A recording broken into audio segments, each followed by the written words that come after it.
keep this much longer. We're actually going to start, because I'm delighted to say that thousands and thousands of people here. I'm so happy about that. Thanks very much. So happy. I was crying too. You know, it was very, very sad today. The 50th anniversary of Bloody Sunday, and still no justice, you know. But we're still fighting very hard to get that, you know, and to that family. Vincent Doherty is now going to sing We Shall Overcome, and hopefully the band will hear that and stop. Thank you very much.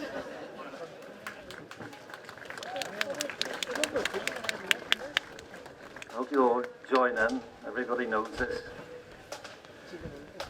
We shall overcome.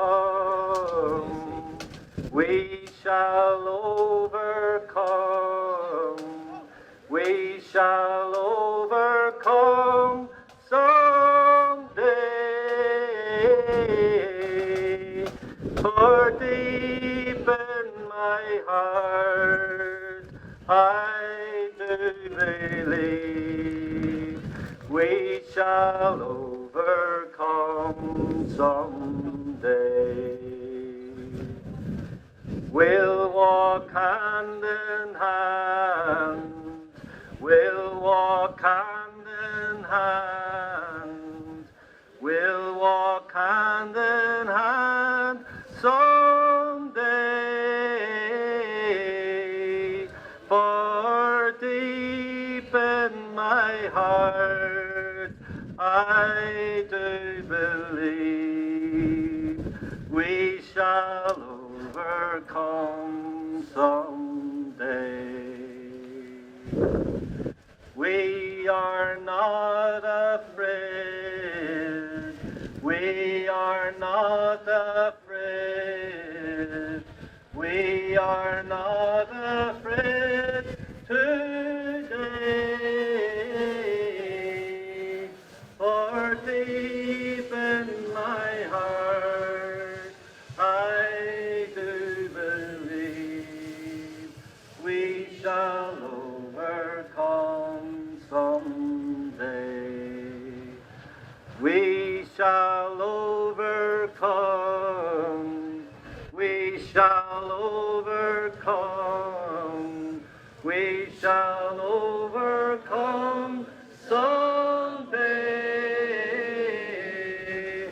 For deep in my heart, I do believe we shall overcome someday.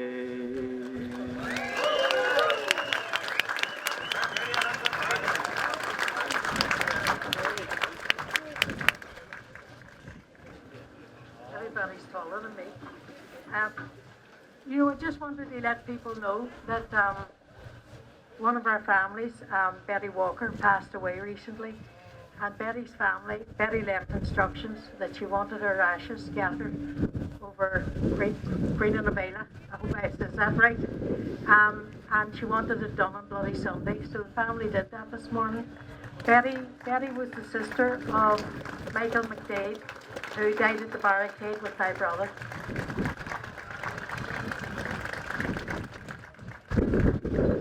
Geraldine Doherty, niece of Gerard Donaghy, took the flowers over today.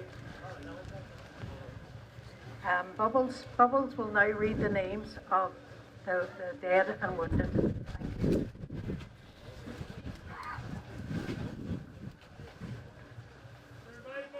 Gerard Donaghy, Paddy Doherty, Jackie Doherty, Hugh Gilmore, Michael Kelly, Michael McDade, Kevin McAliskey, Barney McGuigan, Gerard McKinney, William McKinney, William Nash, James Ray, John Young, John Johnson, Peggy Deary, Daniel Gillespie, Pius McCann, Daniel McGowan, Alex Nash, Patrick O'Donnell, Patrick Brawley and Michael Bradley. Patrick McDade, Damien Donaghy, Michael Bridge, Alana Burke, Joe Friel, Joe Mahan and Michael Cole. Thank you.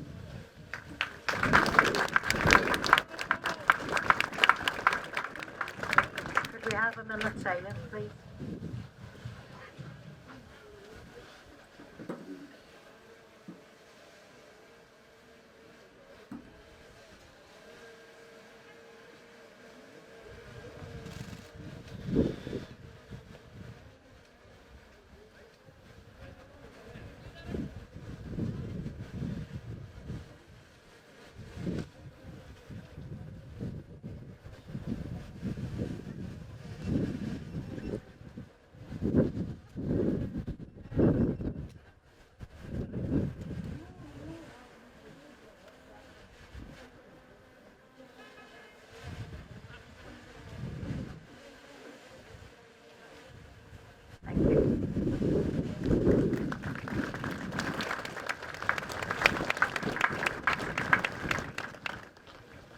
I don't really have a whole lot to say today.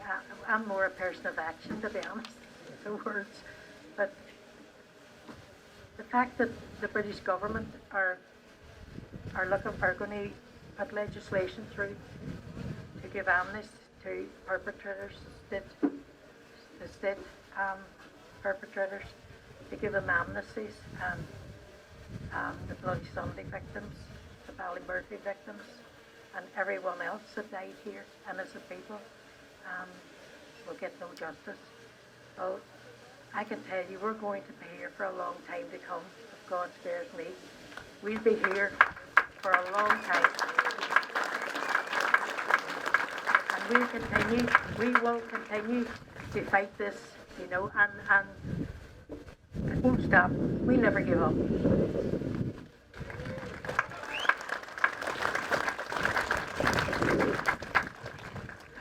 I don't have to introduce you to this lady. Everybody knows her. Bernadette McAliskey.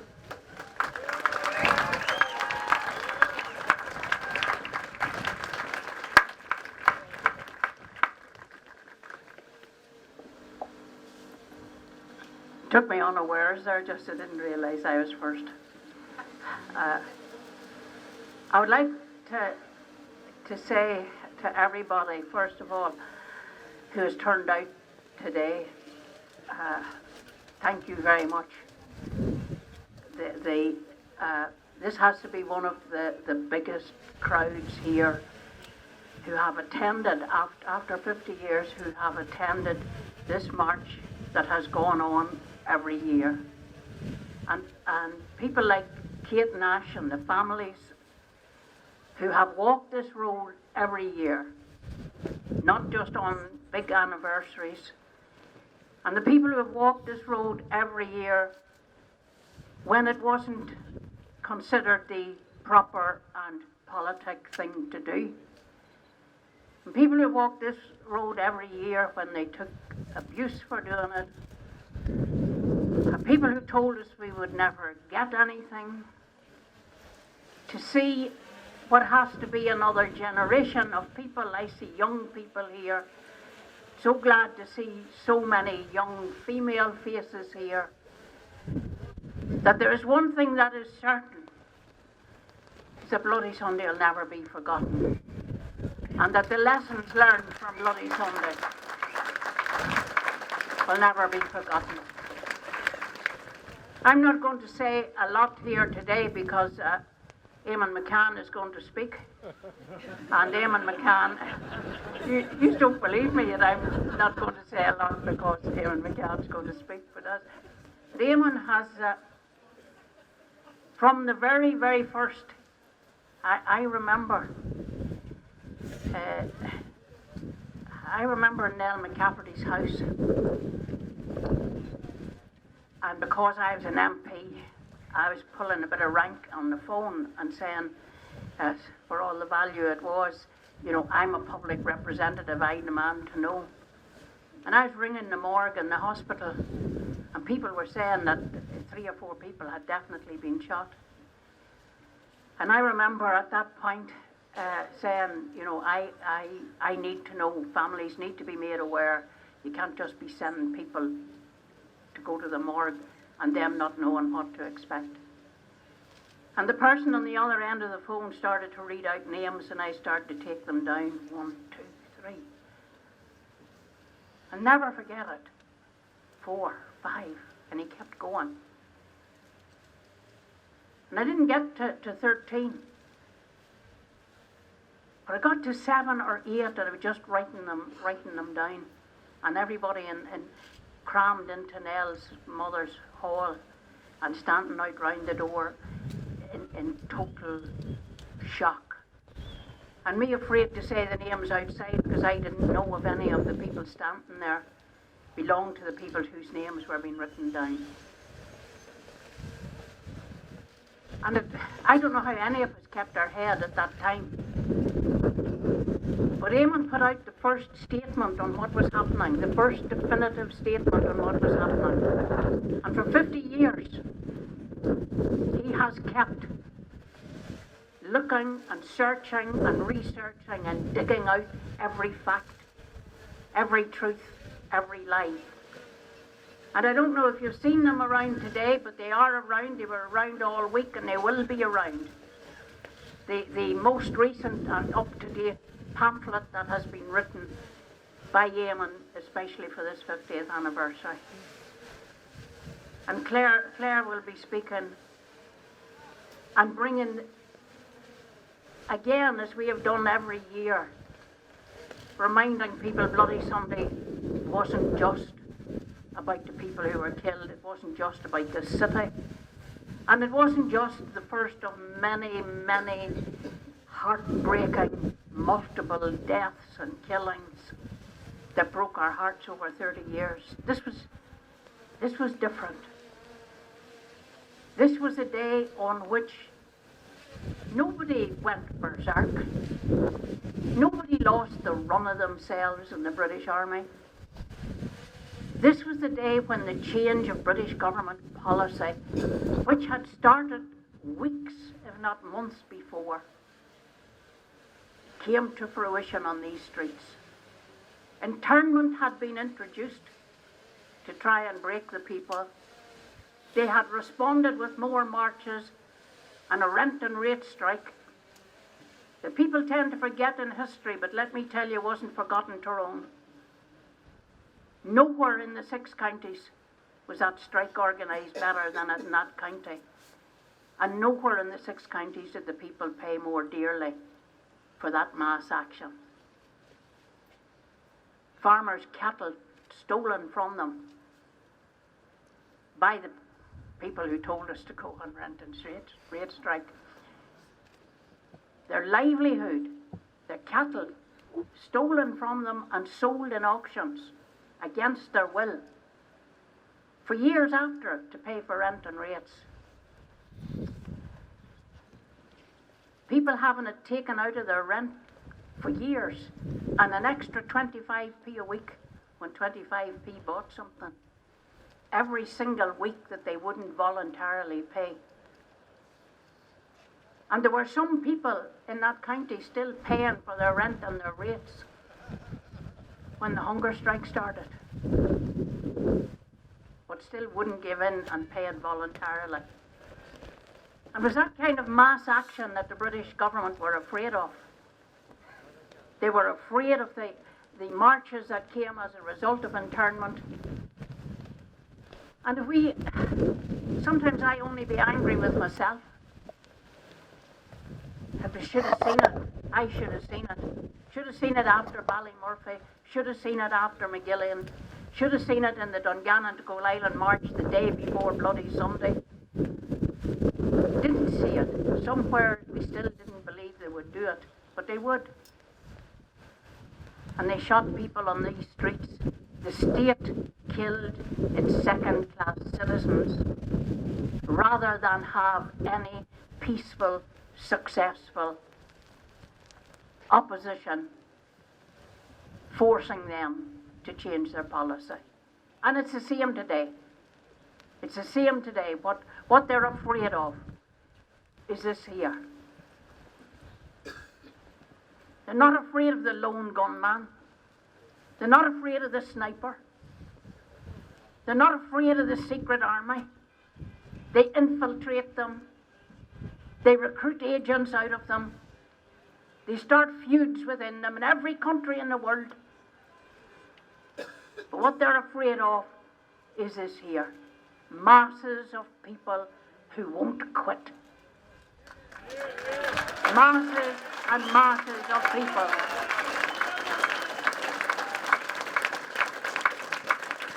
who won't lie down. People who will tell their children and their grandchildren that we have nothing to lose but our chains.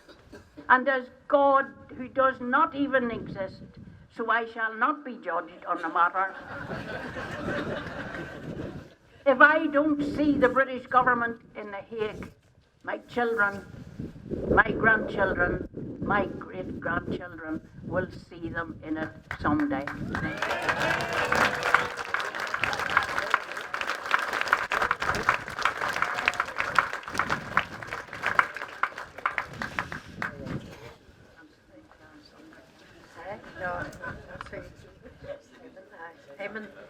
Eamonn McCann's about to speak, and Eamonn has been with us for day one. We've always had his support, and he's never left this campaign. He's been involved one way or another.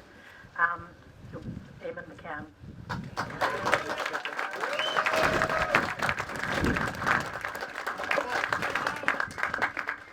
Thanks very much.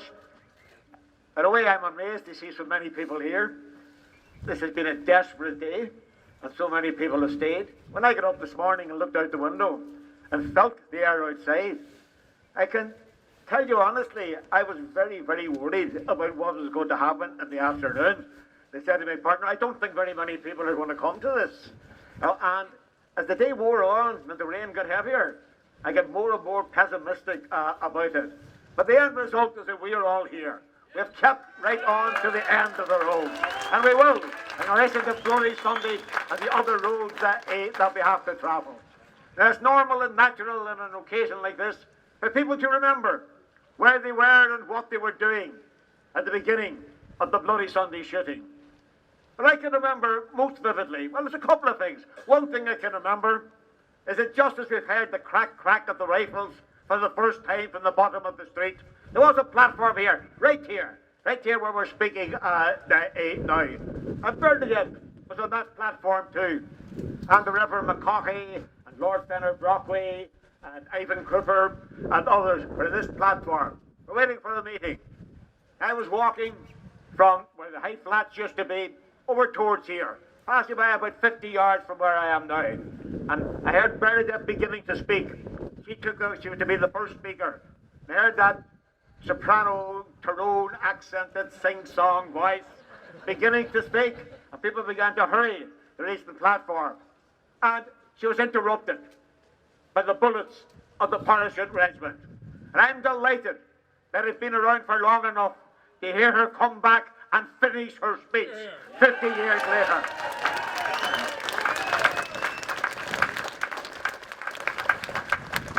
What happened on Bloody Sunday was a Derry event. It's defined Derry over the subsequent years.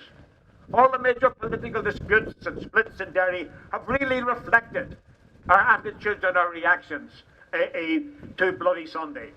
But it's not just a Derry event, it's also an Irish event. And we put in the trajectory of the history of Irish politics and Irish struggle down through the years. And the massacres and the atrocities visited upon Irish people who stood up for themselves and stood up for future generations as they look forward. Bloody Sunday represents all that. Going back so far in that the black and tans were born again on this piece of land right in front of us now. But it also was more than that. Bloody Sunday was a world event. Bloody Sunday was something, a microcosm of what was happening then and still happens often today, what was happening in the wide world. You look back in that period, we often see it in too narrow a focus. But actually, when you look at Bloody Sunday and begin to study it, this was an issue for America, for Asia, for the whole of Europe.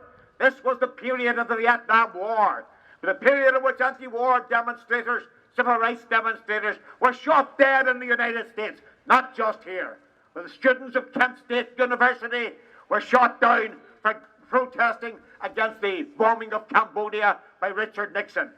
Nixon went on television and said they were bombs for standing for peace and for freedom in the United States at that time. But they are remembered. They are remembered when hardly anybody anymore can remember anything good or anything at all about the Nixon regime. And Alison Krauss, Jeffrey Miller, Marianne Schroeder, William Knox Shire. Those are the names of the 4 students cut down by the Ohio National Guard, sent there to a university campus by the Nixon administration. I said to them now, their names are still spoken of with honour and pride around the world. And here today in Derry, it's very specific, so it's very appropriate that we remember them too. We remember Philip Gibbs, John Great, who were 2 students at the University of Mississippi at Knoxville, 11 days after the Ohio burglars were also shot down. When police were called to a demonstration which was asking for liberty for the Black Panther movement, solidarity with the Black Panthers, and a little group of young students stood out on the road. They sent, counted at the inquest afterwards, they said 75 police units. 75 police units were sent against them, maybe 150 young people. And they opened up with shotguns, pump-action shotguns. They fired 61 rounds in 28 seconds at the students at the Jackson State University of Mississippi. They cut them to pieces, and then they forgot about it. Actually, hardly anybody remembers nowadays. Even in the United States, hardly anybody remembers the dead of Jackson State. I think that the reason for that had something to do with the fact that they were black. That they were black 17-year-olds and 19-year-olds. The 4 Kent State students that I mentioned earlier were either 19 or 20 years old. In the same period, Jan Palach, a young man, burned himself to death in Wenceslas Square at the center of Prague. After the Red Army, the army of the Soviet Union, marched in and crushed the Prague Spring. The point that I'm making is that it isn't only a Derry issue. When we fight for the truth and for justice in relation to Bloody Sunday, we are fighting also for those who were denied justice, for those who were shot down by defence forces and other forces of the state right around the world. We are not just a local people. This is not just a local issue. This was part of something huge that was happening all over the world back then and is still happening all over the world today. Bloody Sunday was a microcosm of the way ruling classes everywhere value their citizens' lives as nothing when their privileges and the rule comes under question and comes out. It's the same thing as you see it. It's a day-to-day thing. These are the same people who say and stood up in Glasgow at the COP26 conference just a couple of months ago about the environment and punched their chests at their concern for the environment and promised that they would see to it that we ended pollution and all the rest of it. Of course, meanwhile, and right to this day, they are fueling the fossil fuels industry for profit. While complaining about it, they are supporting for profit all the industries that scorch the earth for future generations. They are hypocrites with regard to that. They are hypocrites with regard to the environment. They are hypocrites with regard to where people, they talk about equality in society, and then they do everything that they can to build up the rich and press down on the poor. The very same people do this. They say as they did on Bloody Sunday. The hypocrisy of the world, the capitalist world, was expressed in particularly intense form and the ground before me, the ground upon which you are standing today. And when we think about Bloody Sunday, we should think of those wide things. We should think, of course, about Derry. We should think about ourselves. That's natural. That's normal. One of the key things about Bloody Sunday, what made it different? Of course, the dead of Bloody Sunday, we regret them as we regret all the deaths in Northern Ireland. We are not elevating one section of victims above the other. We express sorrow and rage at all the useless deaths, all the unjustifiable deaths that happened in this place, both during the Troubles and previously. But Bloody Sunday was different in this sense. Bloody Sunday was not perpetrated by any group of people claiming to speak or to represent one community in war against the other community. It wasn't like that at all. Bloody Sunday was a very British atrocity, and that is why they have problems with it to this day. It's their atrocity. They love it if they can say that what was happening in Ireland, and sadly there are people on this island who will facilitate them in making this argument and presenting this perspective. They love it when they can say that what was happening here in Northern Ireland all those years was two mad tribes of people driven insane by religion and 17th century ideas who couldn't live at peace with one another, and the British Army had to be sent over to keep us apart. Bloody Sunday gives the lie to that. Bloody Sunday contradicts the story which the British ruling class and all its political representatives have told about this island, not just for decades, but for centuries. It was the British who did it. The people who came in at the bottom of that street. I was standing, because everybody remembers where they were. Quite honest, you just tell me to stop this. No, I know it's cold and all that there. Sometimes I get a wee bit carried away and I start saying more than I thought I was going to say. Now, but people still seeking justice. They've never given us justice. When I say us, injustice goes back to Peterloo in 1819. And it's well to remember stuff like that, because those were English working class people. English working class people looking for a fair franchise, looking for an end to discrimination, looking for an end to gerrymandering in their own country and their own constituencies. That's what they were looking for. 1819, it goes back that far. And they sent the Hussars in and cut them down and murdered 23 people in Manchester. They're willing to do it to their own if their own are not of the right class. That's sort of it. And of course, when they have to cover it up afterwards, they do it with practiced ease. They do it sort of with considerable subtlety at times. Nothing subtle about Bloody Sunday, though. So we call for justice and we call for prosecutions and the rest of it. Let us be specific. Who do we want prosecuted? I confess to you that I know a lot of people involved in the Bloody Sunday campaign don't agree with me in saying that, but I'll say it anyway. I'm not really concerned about the paratroopers, the rank and file paratroopers, being brought to court. I would support giving the paratroopers a complete amnesty if I could get General Sir Michael Jackson into the court and into the dock. If I could get Brigadier Pat McClellan, if I could get Brigadier Frank Gibson, if I could get Colonel Harry Dalzell Payne, if I could get Harry Tuzo, if I could get those people, those are the officers who drew up the plan for Bloody Sunday and came to Derry to implement it. Michael Jackson you can still see on television occasionally. He's now a respected commentator on military affairs around the world. He's on the BBC News and ITN and all the rest of it. Michael Jackson should be in prison. I say jail Jackson. And I say to broadcasters and journalists, cancel Michael Jackson. Cancel him. Cancel him as a guest on your programme, as anybody to write about in any respectable way. These people represent not Britain. They don't represent the English people. I lived in England for 7 years. I had a great time in England. I have loads of English friends, working class people, and I can see them being exploited and misled and misused by the same people as came on to Roswell Street all those years ago. They are acting on behalf of British imperialism. That's what they're acting on behalf of. It isn't the mass of the British people. They are thugs.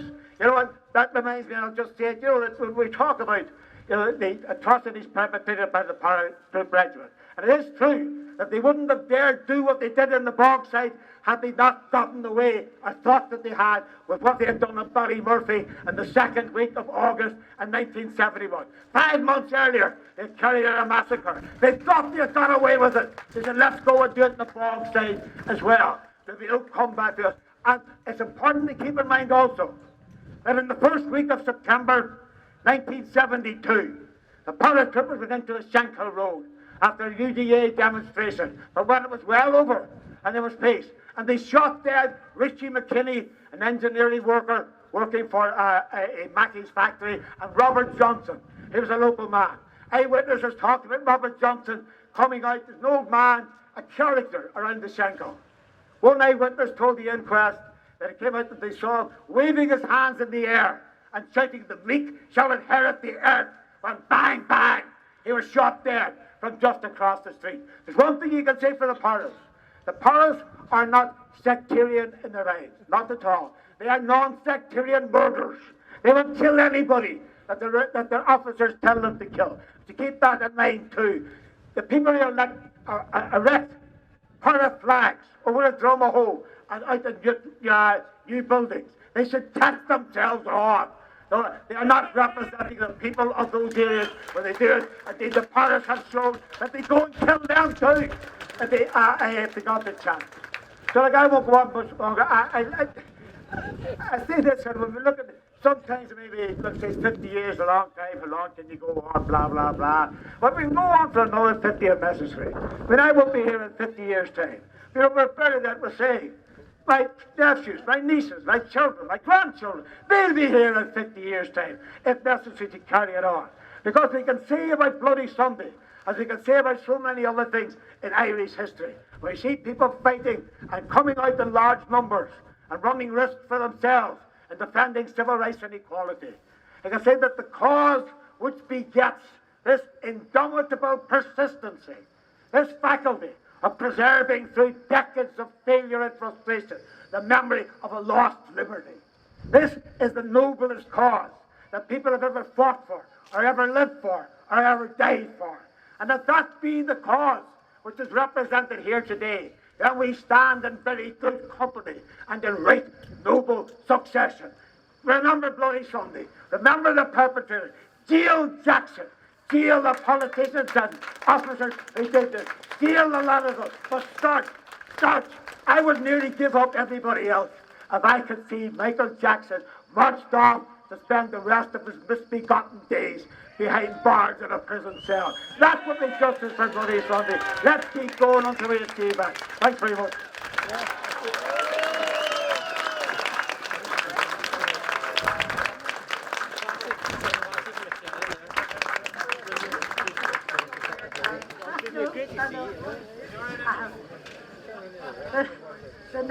The next speaker, and I don't know how you're going to follow that, Clare Daly, member of the European Parliament, who represents Ireland. Thanks very much, Kate, and she's absolutely right. I think it's incredibly unfair of me to have to follow up after those two magnificent campaigners. And you know, it's never easy to be in Derry on this day. And I don't just mean because of the weather, but because we have to walk in the footsteps of those who went before us in 72. To shoulder the memory of innocent lives cruelly taken. To reimagine the fear, the panic, the horror as events unfolded. And how much harder is it to be here today, 50 years on? 50 years of missed birthdays and Christmases, 50 years of lost opportunities to love and live and work and play, 50 years of injustice. And yes, we're here to remember. But you know, the truth is, we never forgot. Because how could we, when nobody who was here on that day was ever the same again? This city was never the same again. Watered, to use the words of Connolly, with the tears of mothers and the blood of martyrs. Our island was never the same again. So we're here today. And yes, we're sad. But we're also glad. Because where else would you want to be today but here? To stand in solidarity, in remembrance, in defiance and in resistance. That's why we are here. And I'm reminded of the words of Black nationalist leader Malcolm X, when he said, "I'm for truth, no matter who tells it. I'm for justice, no matter who it's for or who it's against. And the truth is that the British Parachute Regiment and the British state has not been brought to justice for its crimes in Derry."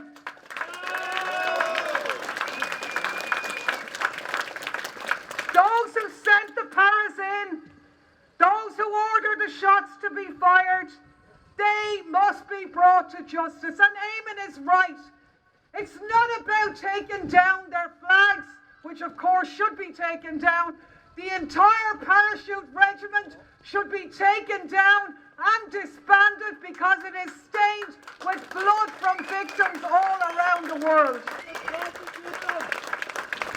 So we're not apologising for our anger here today.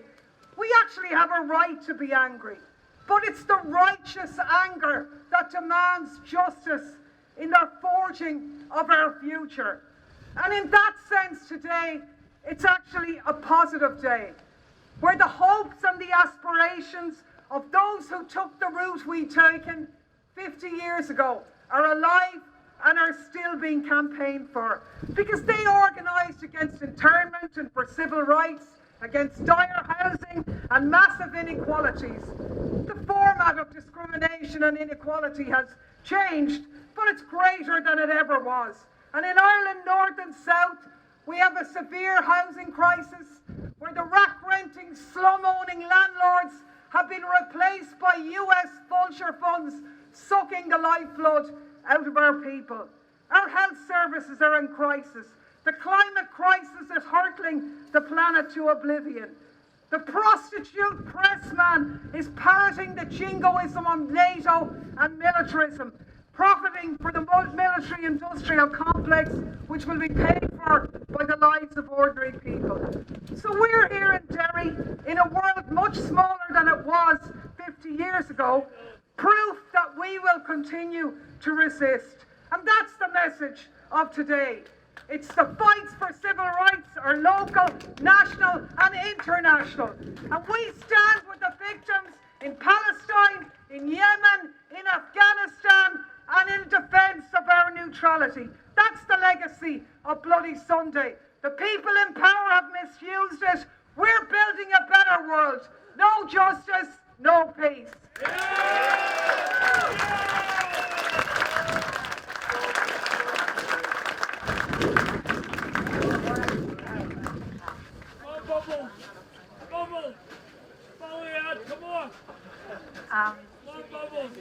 We're going to finish off very soon, but just to let everybody know that there's hospitality in X-Pop on William Street, the Rocking Chair up here, and Sandino's in Foyle Street. There's some hot food available. I wanted to thank, from the bottom of my heart, Tommy McAliskey, who provided the lorry today, and Tommy also provides the stage for us